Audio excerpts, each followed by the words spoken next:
Duduk di barisan terdepan, Ibu Joshua dekap erat foto sang putra saat sidang vonis Sambo dan Putri. Ibu Brigadir J atau Nofriansyah Joshua Huta Barat, Rosti Simanjuntak, dan keluarga menghadiri sidang pembacaan vonis Ferdi Sambo dan Putri Chandrawati pada Senin 13 Februari 2023 di Jakarta. Rosti yang menggunakan kemeja putih didampingi oleh pengacara keluarga Brigadir J, Martin Lucas Simanjuntak. Ia hadir di ruang sidang utama Pengadilan Negeri Jakarta Selatan pukul 9.43 waktu Indonesia Barat. Rosti terlihat tak mengeluarkan sepatah kata dan langsung duduk di bangku pengunjung sidang paling depan di sisi utara. Rosti berharap Sambo dan Putri divonis berat karena telah membunuh putranya. Ia bertolak dari Jambi menghadiri sidang yang digelar di Pengadilan Negeri Jakarta Selatan. Rosti nampak duduk di barisan terdepan di ruang sidang ketika hakim membacakan vonis Ferdi Sambo dan Putri Chandrawati. Ia ingin menyimak penjelasan atas keputusan hakim. Rosti di Pengadilan Negeri Jakarta Selatan nampak memeluk foto putranya dan berharap hakim bisa berlaku adil.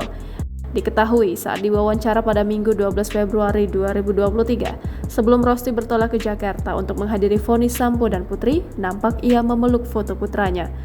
Karena hanya fotolah yang bisa saya peluk, tak bisa lagi anak saya yang bernyawa, kata Rosti. Melalui pelukan itu, semoga karena Tuhan Maha melihat dan mengetahui apa sebenarnya kerinduan dan harapan kami sebagai ibunda almarhum Joshua. Lanjutnya, Rosti berharap hakim berani memvonis Ferdi Sambo dan Putri Chandrawati dengan seberat-beratnya, sesuai derajat perbuatan mereka. Ferdi Sambo sendiri sebelumnya dituntut hukuman seumur hidup oleh jaksa karena merencanakan pembunuhan Joshua, sedangkan Putri dituntut 8 tahun penjara. Dua terdakwa lain, Kuat Ma'ruf dan Ricky Rizal juga dituntut 8 tahun penjara. Sementara eksekutor, Barada Richard Eliezer dituntut 12 tahun penjara.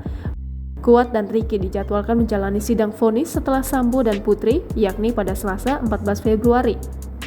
Sedangkan Eliezer akan divonis paling akhir, yaitu pada Rabu 15 Februari.